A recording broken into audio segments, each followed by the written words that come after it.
Hi, everyone. Hello, guys. Welcome back to Lisa's Love and Light. How are you guys doing this Wednesday afternoon? I hope all is well and things are going well for you guys. Thank you all for tuning in, sharing these messages, um, posting, and subscribing to the channel. I really appreciate that so much, guys. So, thank you for being here.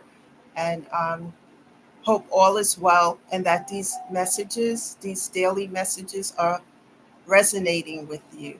And perhaps you can hear something here that I speak of from my own personal experiences and how I became an overcomer. And perhaps it can help you as you apply these things in your life. I speak about what helps me, and perhaps it can help you as well. So keep in mind, I'm not a social worker, I'm not a therapist or a counselor. I'm just someone who went through a lot of hell, and I talk about ways I became an overcomer with these challenges and ongoing situations. So, okay, guys, let's get into this topic of discussion today. The topic is healing, peace, and being unbothered by the noise. This one was difficult for me because just going through so much and toxicity and etc.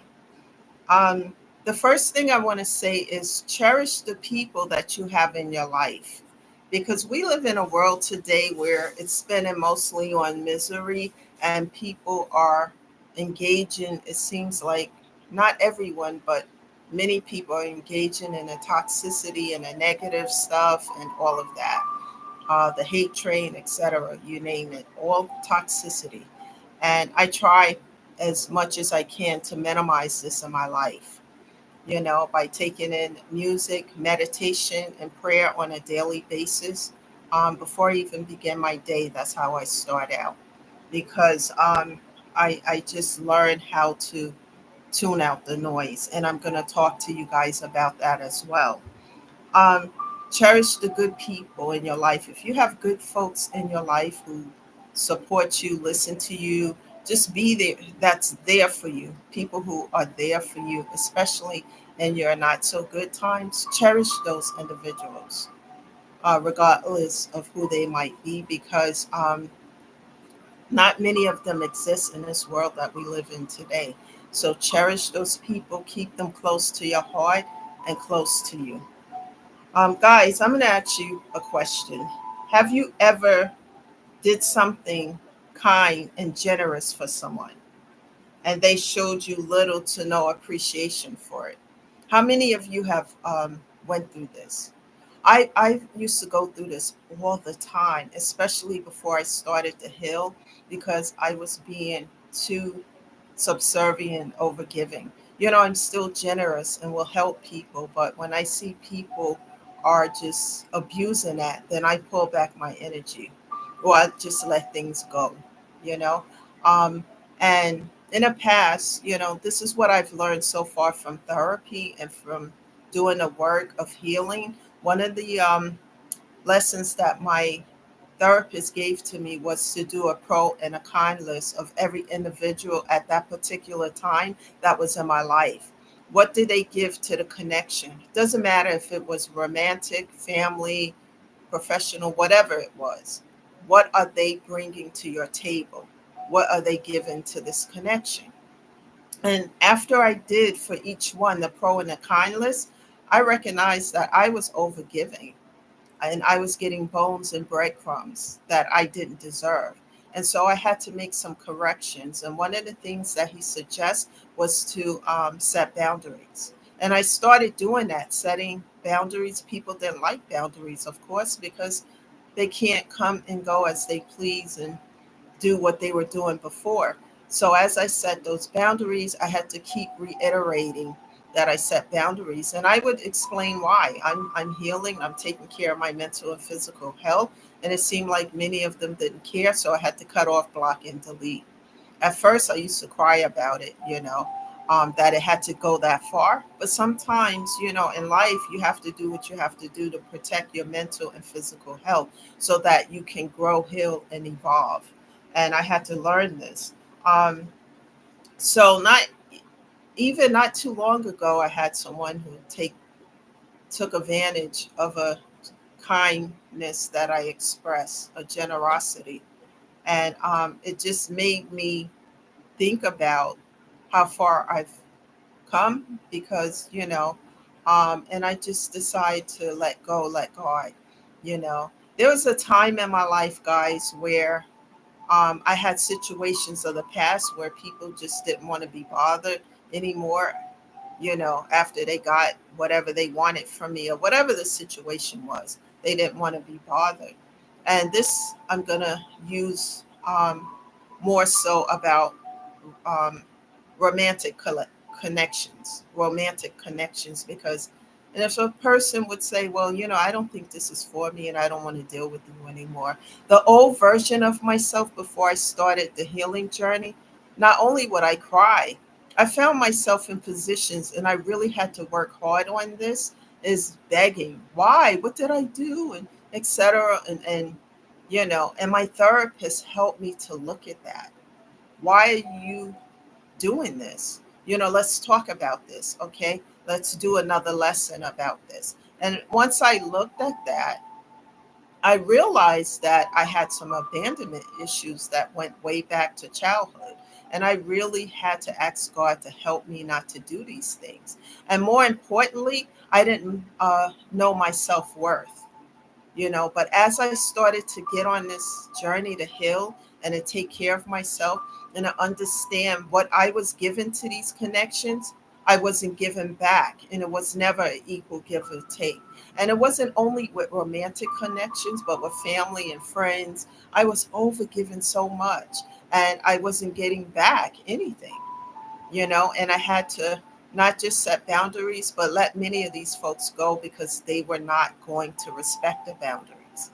And as I did the work to self heal, to self care, then as you self care, you start to self love. And when you get to the point in this journey of healing that you self love, you're going to self love and self care, you're going to set strong boundaries because you're not going to allow the toxicity in anymore. You know why, guys? Because now you're learning your self worth.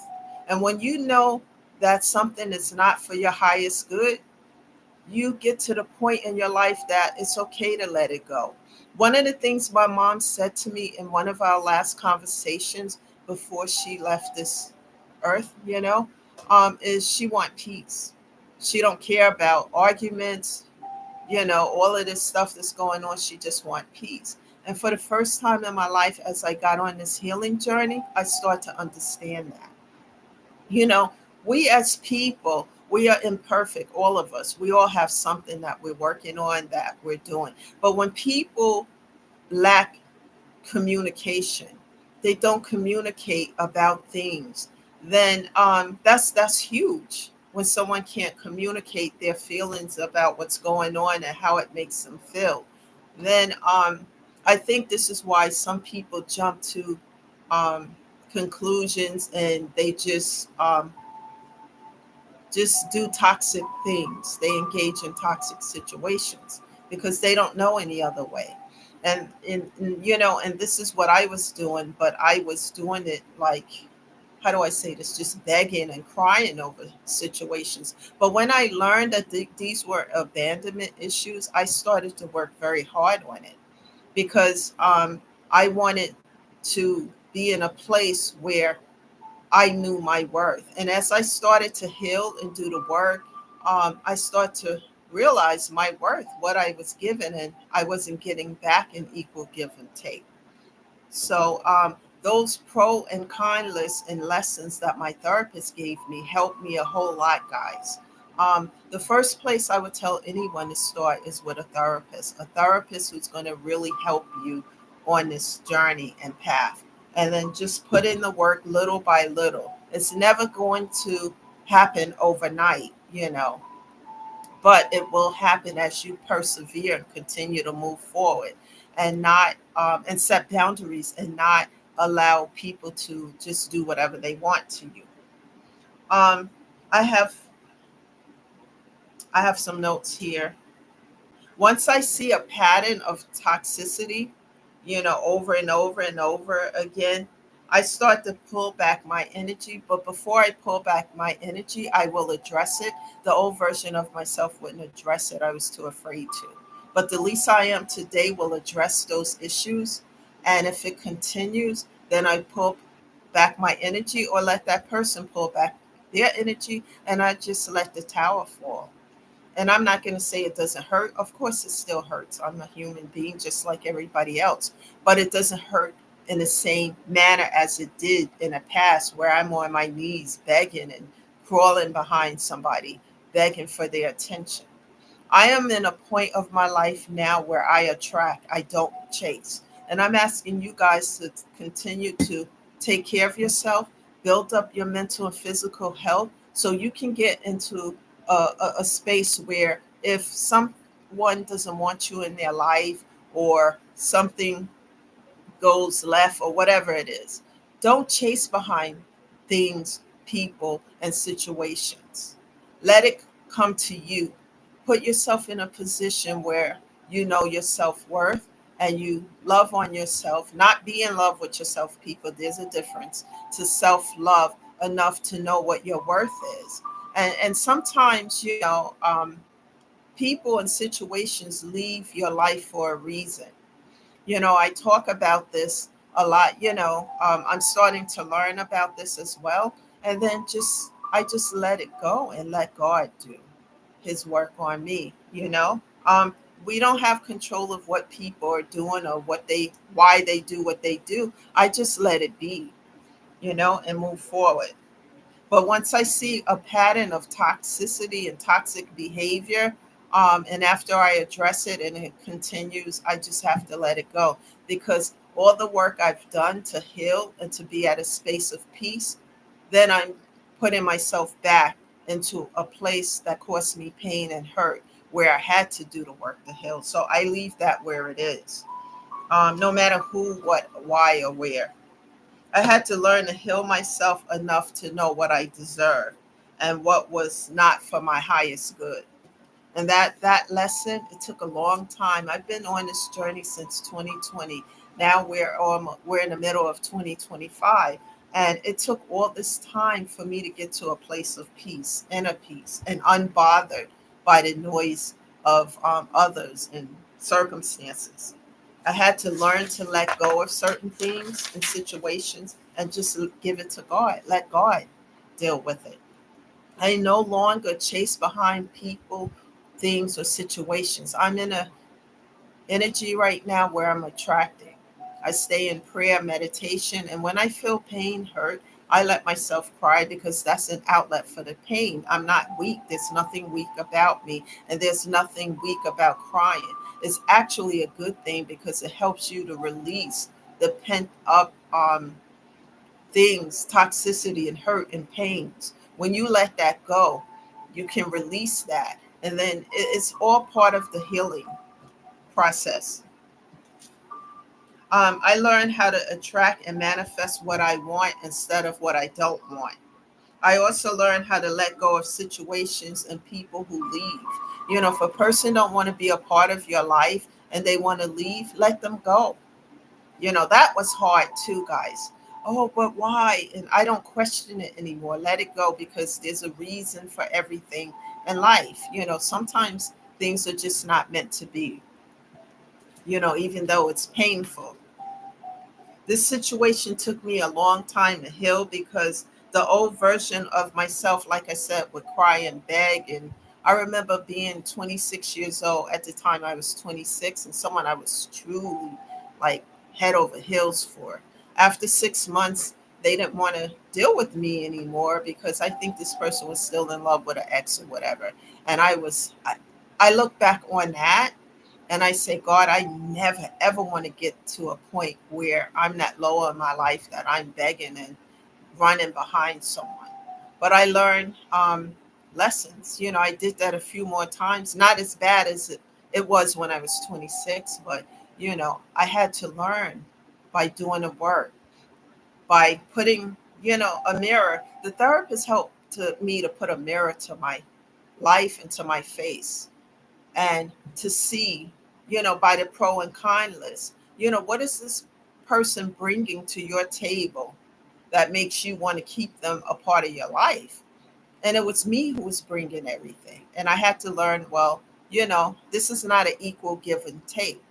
And as I did the work and started to self heal, self care, and start to heal, I started to self love and to see what was for my highest good. And these things were toxic. A lot of things that we carry today as adults comes from our old wounds and trauma stuff that happens to us when we were a child. And we have to look at it. Don't ignore the elephant in the room, because the elephant in the room is going to grow larger and larger, and people just walking around it and pretending it's not there. If we don't heal these things, it's going to stay stuck, stagnated, and broken within us. And then we're carrying baggage and luggage to new connections and new situations, and you don't want to do that. You want to address that elephant in the room so that you can heal all these things. It's going to take time. Everything takes time. Nothing ventured is nothing gained.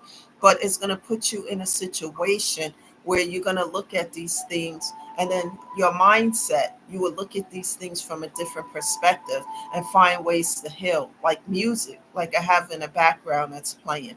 Music, prayer, meditation, going to the gym, volunteering at your favorite charity. Do something that uplifts your spirit. Sitting by the water, walking in nature, doing things that uplift your spirit, because it takes care, as you do this on a daily, it takes care of your physical and mental health. And without your physical and mental health, you can't take care of yourself or anything else around you. So you have to keep nourishing that. And self-care leads to self-love, and self-love leads to inner peace. Some of these folks used to enjoy seeing me begging and crying and being in a place of pain and misery.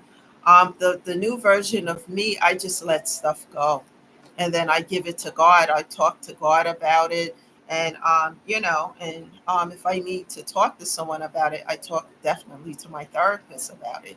And then after I do that, I leave it where it is. However, guys, the new version of myself, the Hill version, look at these things as lessons. Remember, if you go back a few videos, I talk about um, situations, people, and circumstances come into our life for a reason, a season, a lifetime, or a lesson. Unlearned lessons. And when these things are unlearned lessons, what happens? It repeats itself. The wheel spins around again, and that lesson come back, and it's worse than ever. And it'll keep spinning, and different characters, same scenario, but the lesson will be worse and worse until we learn it. And once we learn it, we can get off that wheel and move forward. But otherwise, we're stuck and stagnated in that lesson.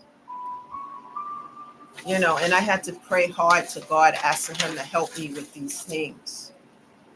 And then I learned how to become unbothered by the noise of toxicity. When people want to show up um, to start some drama and negativity, and I learned ways of how to deal with it without engaging myself into it. Because when you engage in these things, you're bringing the toxicity right back to your door. The toxicity that you healed, the pain of it all. Never allow anyone to lower your vibrations with these things. Sometimes it's best to just walk away and leave people where they are. Forgive them. And a forgiveness, like I always talk about, is not for them, it's for you, so that you can take your power back. Um, and walk away from it. Because otherwise, they leave you broken down, busted, and disgusted. They leave you in pain. They leave you hurt, bent over, while they go on with their life. And now you're not living your life, you're just existing in the world in a place of bitterness, stagnation, pain. We have to heal those things. Heal that pain, heal that, so that you can pull your power back, so that you can move on and not just exist in a world, but live your life to the fullest. And although some of this might cause pain to just let people go, I learned to see it as a lesson and just move away from it. Prayer and meditation brings me to a place of peace and forgiveness so that I can move on and move forward on this path and purpose and leave all the other toxicity where it is. Never allow the pain and the toxicity to stop your healing and growth. Because if you don't look at it and you don't deal with it, then you stay stuck in it. It's not like what my parents used to say: what's in this house or that happens in this house stays in this house. If that's the case, then we're not addressing the elephant in the room. We're just letting it grow bigger until it becomes um, the elephant in the room and it becomes uncomfortable. And if we don't deal with these things and heal it, it stays stuck within us. That's why it's important to heal these things so that we can move forward. Ask God to help you so that you can persevere through this, so that you can continue to heal and self care, which leads to self love and inner peace. Never give up on yourself. And it doesn't matter who doesn't want to see what, when, and why. Just move forward, persevere. I didn't know what steps I was going to take. I just knew the first step was therapy. It's like the metaphor that I like to use is having a huge box of pieces of puzzle. You open up that box, you turn it over, 1,000 pieces of puzzle pieces fall out. You don't know what that picture is until you start to sit down and put piece by piece together. Then eventually you see it may be a deer drinking water by the lake or something, whatever it is. As you put those pieces together, you see what that picture is. And then you keep moving forward. And that's what I did, guys. And no matter what the pain was, I talked to my therapist about it. I talked to God about it, and I kept moving forward. I kept persevering. And if I had to let people go and let situations go, so be it. Because your mental and physical health is everything. Without that, you can't do anything for yourself or anybody else. So if people leave your life because you decide to choose yourself so that you can heal, grow, and evolve, let it be. Like people, situations, circumstances come into our life for a lesson, a reason, a season, a lifetime, or a lesson. And perhaps that was a lesson. And once you learn it, you don't have to repeat it. You can close and padlock those doors and move forward over here and open up new doors. I promise you, through everything, if you continue to do this and ask God to help you, and you are doing things without negative intentions, bad intentions toward anybody else, God will help you. I'm living proof of that. And it took a long time to get to this point, and I continue to move forward. That's the key factor, is to persevere through these things. And you will be able to open up those new doors and go and have better people, better situations behind those new doors. That's the message today, guys. Thank you for being here. Share this video with someone, because someone needs to hear this. Someone somewhere needs to be uplifted. And let's keep showing up, helping one another to do that in these toxic times that we live in. Thank you again, guys. This is Lisa, shedding love and light. You guys enjoy your day. Remember to self-care and do something every day for yourself. That is how you win and take back your power. Let's turn this pain into power, power into purpose, purpose into moving forward, paying it forward to help others so that they don't have to stay in a place of pain and stagnation. Well, guys, have a great day, and I'll see you sometime tomorrow. Don't forget to subscribe to the channel so that you know when I'm here. And until then, enjoy your day. Bye for now.